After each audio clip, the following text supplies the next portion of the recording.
একজন পরিশ্রমী লোক দিন-রাত কষ্ট করে টাকা উপার্জন করে।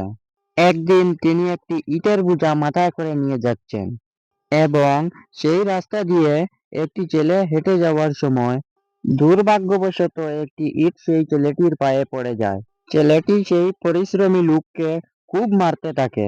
দিন শেষে সেই পরিশ্রমী লোক কাজ করে ২০০ টাকা পেল এবং সেই ২০০ টাকা নিয়ে শাকসবজি কিনে সে তার পরিবারের মুখে হাসি ফুটায়।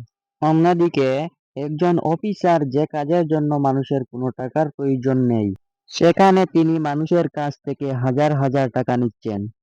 যে মানুষ টাকা দেয় না তার কোনো কাজই হয় না, আর যে টেবিলের নিচ দিয়ে টাকা দিয়ে দেয় তার সমস্ত কাজ হয়ে যায়।